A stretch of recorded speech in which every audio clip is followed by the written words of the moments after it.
"You'll never stop supporting us," my brother mocked. "You have 30 days to figure out your finances," I said coldly.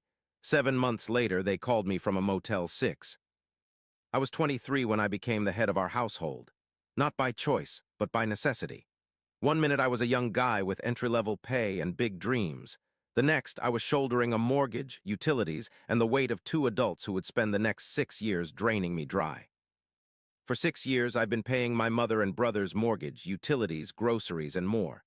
Last month, I finally stopped. Now they're calling me from a Motel 6, begging to come home. But there is no home anymore, and I'm not sure I care. I'm not writing this for sympathy. I'm writing this because I need to know if I've finally gone too far. Dad's heart attack came without warning. One day he was mowing the lawn, the next he was gone. Mom, Laura, hadn't worked in over 20 years. My younger brother Tyler was in his second year of college, with no job skills and zero ambition. I had just started at Meridian Logistics, making barely enough to cover my own apartment and student loans. Dad left some life insurance, but not enough. The policy would cover expenses for maybe 6 months. Someone had to keep the lights on after that. "Just until I get back on my feet," Mom promised, her eyes red-rimmed but dry. She'd stopped crying by then. The numbness had set in. "I'll find something part-time." "And I'll get a campus job," Tyler added, though his expression suggested he'd rather eat glass. At first, I didn't mind. We were grieving. We needed each other. I moved back into my childhood bedroom to save on rent, picked up weekend shifts, and funneled every spare dollar into keeping our family afloat. It was supposed to be temporary. It never was. 3 months after Dad died, Tyler totaled his car. He'd been texting while driving, lucky to walk away with just a broken arm. The insurance rates skyrocketed. I took a second job stocking shelves at a liquor store to cover the difference. "It's just temporary, James," Mom assured me, squeezing my shoulder, "until Tyler gets back on his feet." 6 months in, Mom still hadn't looked for work. Her excuses evolved with impressive creativity. First it was grief, then anxiety, then her bad back that never stopped her from playing tennis with her friends every Wednesday. When I pushed her on it, the waterworks started. "Your father would be so disappointed," she'd say, dabbing at tears that seemed to materialize on command. "He always took care of this family." The guilt would hit me like a sucker punch to the gut. I'd back down, work another double shift, and try to ignore the growing resentment burning a hole in my chest. Meanwhile, Tyler dropped out of college after his third year. "It's not for me," he shrugged, as if we hadn't just wasted thousands on his education. He cycled through a series of jobs, each one beneath him somehow. Cashier at Target, too boring. Barista at Starbucks, too early in the morning. Data entry at Dad's old firm, too repetitive. He'd work somewhere for 2 weeks, decide it was beneath him, and quit without notice. Then he'd lounge around the house playing video games until Mom nagged him into applying somewhere else. Despite contributing exactly zero to the household, Tyler never seemed to go without. Latest iPhone? Check. Designer clothes? Check. Weekend trips with friends? Check. All while I wore the same 3 pairs of jeans until they developed holes. The numbers were staggering. $1,800 monthly mortgage, $400, $600 in utilities, $500 in groceries, more when Tyler's friends raided our fridge, plus car insurance, property taxes, home repairs, and the countless loans that were never repaid. Over $150,000 in 6 years, money I could have used for my own home, my own future. I tried having the hard conversations. God knows I tried. "Mom, I can't keep doing this," I said one night, spreadsheets spread across the kitchen table. "Look at these numbers, I'm drowning." She looked at the papers like they were written in hieroglyphics. "You're doing so well at your job, though. That promotion really helped, and it's not like you have a family to support." That was the real kicker. I couldn't have a family because I was too busy supporting them. Relationships fizzled when partners realized my family would always come first, not by choice, but by financial necessity. I canceled dates to cover Tyler's car payment. Missed weekend getaways to fix the leaking roof. Put my life on perpetual hold because I couldn't save a dime. Tyler was even worse when confronted. "Dude, chill. I'm between opportunities right now. My buddy might hook me up with something in sales next month." Next month never came. I was working 60 hours a week while they complained about my absence. I was surviving on energy drinks and 4 hours of sleep while they criticized my mood. I was having panic attacks in the bathroom at work while they planned vacations I'd end up financing. The irony, They said I reminded them of Dad, the ultimate compliment in their eyes. The comparison made me want to scream. Dad provided for his family because they were his responsibility. I was providing for grown adults who saw me as their personal ATM. My 29th birthday fell on a Thursday. I pulled a double shift because we were short-staffed, then stayed late to finish quarterly reports. No one at work knew it was my birthday. I hadn't mentioned it. I drove home at 10 p.m., exhausted but holding onto a small hope that maybe Mom had remembered. Maybe there'd be a cake, or at least acknowledgement of the day. The house was lit up like Christmas, bass thumping through open windows. For a second, I thought they'd thrown me a surprise party. The thought brought tears to my eyes. Maybe they did care. Then I saw the cars lining the street. Tyler's friends. The same ones who ate my food, drank my beer, and never so much as offered a thank you. I found them in the living room. Tyler and 5 of his buddies sprawled across furniture I'd paid for, playing the new PlayStation 5 I hadn't even known he'd purchased. Empty pizza boxes littered the coffee table. Premium bottles of liquor, the kind I couldn't afford to buy for myself, stood half empty on every surface. Mom sat in the corner, laughing at something on her phone. She glanced up when I entered, her smile fading slightly. "Oh, you're home early," she said, as if 10 p.m. after a 14-hour day was early. Something inside me shifted. A tectonic plate of rage and resentment that had been building pressure for 6 years finally slipped. "Do you guys even realize how much I sacrifice for you?" My voice came out quiet, too quiet. The room fell silent, the game paused. Mom sighed dramatically. "Oh, here we go again with the martyr act." Tyler snickered, not even looking away from the screen. "It's not like you're struggling, you make good money." "I make good money that I never get to spend on myself," I said, my voice rising despite my best efforts. "Do you know what today is?" Blank stares. "It's my birthday, my 29th birthday. Did either of you remember?" Tyler shrugged. "We were gonna say something tomorrow, chill out." One of his friends, a perpetual mooch named Dave, had the audacity to laugh. That laugh broke something in me. The final thread of obligation sliced clean through. "I'm done," I said, my voice suddenly steady. "As of today, I'm not paying for anything else. Not the mortgage, not the utilities, not your car insurance. Nothing." That got their attention. Tyler paused his game. Mom put down her phone. "You don't mean that," Mom said, but uncertainty had crept into her voice. "I've never meant anything more in my life."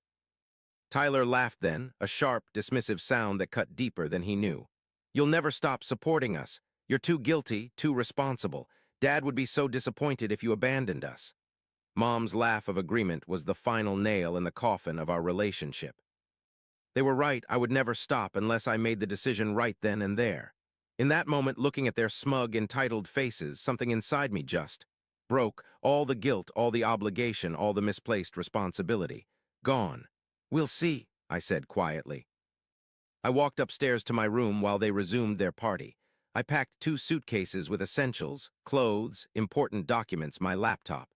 I transferred my portion of the joint account to my private account. I wrote a note with explicit instructions that I would not be providing any further financial support, effective immediately. They were still laughing when I walked out the door. I checked into a Holiday Inn that night. The irony wasn't lost on me. Finally spending money on myself felt like a criminal act. I lay awake staring at the ceiling, waiting for the guilt to crush me. It never came. Instead, I felt hollow, then light, then something close to peace. For the first time in 6 years, I wasn't responsible for anyone but myself.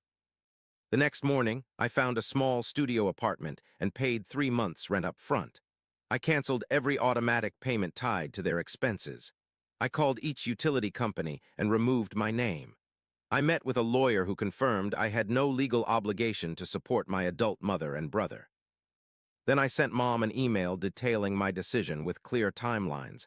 "You have 30 days to figure out your finances. The mortgage is due on the 1st. Utilities will be shut off if not paid by their respective due dates. I've left enough groceries for 2 weeks." The response was immediate and overwhelming. My phone exploded with notifications. "You can't do this to us." Yes, I could. After everything I've done for you, what exactly had she done for me lately? "You're just like your father, always thinking about money." Dad had worked himself to death providing for ungrateful people. So yes, maybe I was like him after all. The tactics evolved over days. First came rage, then tears, then bargaining, then threats. Mom claimed she'd tell the entire family I was abandoning her. I told her to go ahead. I had bank statements stretching back years. Tyler's approach was more direct. "You're dead to me," followed by, "Can I just get enough for this month's car payment?" Extended family got involved. Flying monkeys deployed to pressure me back into line. Aunt Kathy called to tell me I was breaking my mother's heart. Uncle Steve sent long paragraphs about family obligation. Cousins I hadn't spoken to in years suddenly had opinions about my character. I stopped answering calls, changed my number, went to work, came home to my tiny apartment, and slept through the night for the first time in years. No anxiety about bills, no dread about tomorrow, just quiet. The consequences hit faster than even I expected. Week 1, the internet was shut off. I know because Tyler messaged me from a friend's phone, raging about how he couldn't even game online. Week 3, Mom's car was repossessed. She left a tearful voicemail claiming she couldn't get to doctor's appointments. She didn't have any doctor's appointments. Month 2, the first foreclosure notice arrived. This triggered a new wave of panic. Mom texted that she was in the hospital with chest pains. I called the hospital directly. They had no record of her. Every plea, every manipulation tactic, every lie strengthened my resolve. Every time I felt myself wavering, I remembered that laugh, the casual cruelty of it, the entitlement, the absolute certainty that I would continue to set myself on fire to keep them warm. They showed up at my workplace on a Tuesday afternoon. I was in a meeting when security called. Mom and Tyler were in the lobby causing a scene. Mom was crying.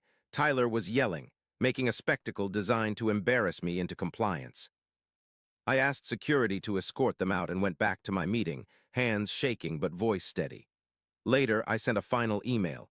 "Do not contact me again. If you come to my home or workplace, I will file for a restraining order."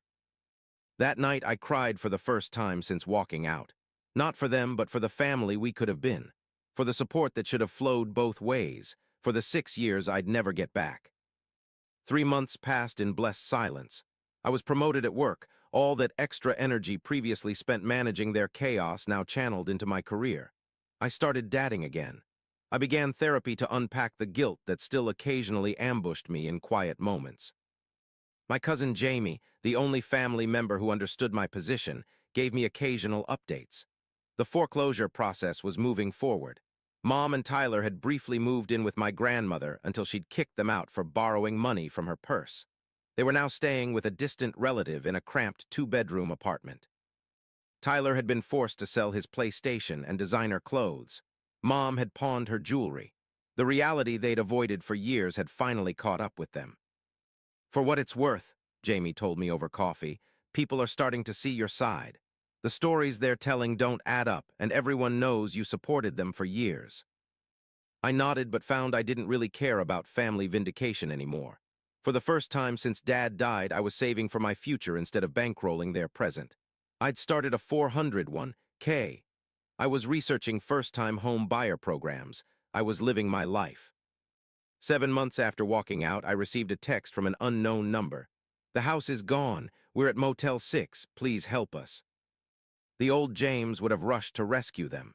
The new James felt a cold wave of something between satisfaction and sorrow. They'd finally hit rock bottom, the place they'd needed to reach for years. I didn't respond, but I asked Jamie to check on them. She reported back that Tyler had finally gotten a job at an Amazon warehouse. The work was grueling, the pay barely enough to cover their motel room. Mom had applied for government assistance. They were, for the first time in years, facing the consequences of their actions. "They're selling the victim's story hard," Jamie said. "But they're finally doing what they should have done years ago, taking responsibility." A year passed. I bought a small condo, started a relationship with someone who respected boundaries, built a life that was wholly mine. I was grabbing coffee at a shop across town when I saw him. Tyler, dressed in a warehouse uniform, looking older and thinner than the last time I'd seen him. He noticed me before I could decide whether to leave. Our eyes met. A year's worth of unspoken words hung in the air between us. He approached slowly, as if expecting me to bolt. "Hey," he said, the single syllable carrying the weight of our collapsed relationship. "Hey," I replied. We stood in awkward silence until the barista called his name. He grabbed his coffee and hesitated, then gestured to an empty table. Against my better judgment, I sat. "You look good," he said, and sounded like he meant it. Thanks, how are you? He shrugged. Getting by, working at the fulfillment center, it's hard, but it's something. And Mom, living with Aunt Susan, got a part-time job at the grocery store. He stared into his coffee. She's not happy about it. The understatement almost made me laugh. Of course she wasn't happy about it. Working had never been part of her plan. You were right, Tyler said suddenly, the words rushing out like he'd been holding them back. We took advantage. I took advantage. He swallowed. I didn't know how to stop. It was so easy to let you handle everything. It wasn't an apology, not really, but it was the closest thing to acknowledgement I'd ever gotten from him. I should go, I said, standing. My break's almost over. Tyler nodded. James, he called as I turned to leave. Dad would have been proud of you setting boundaries. He always said you were the strong one. I froze, tears threatening. Trust Tyler to find the one thing that could still reach me. Take care of yourself, I said, and walked away. I don't know if we'll ever really be a family again. The damage runs too deep, the patterns too established. Mom still believes I abandoned them. Tyler is only beginning to understand the magnitude of their exploitation. But as I drove back to my condo, my space, bought with my money, filled with my things, I realized something important. I'd spent 6 years trying to be the perfect son, the perfect brother, the perfect provider. I'd almost lost myself in the process. Sometimes being a good son means refusing to be a doormat.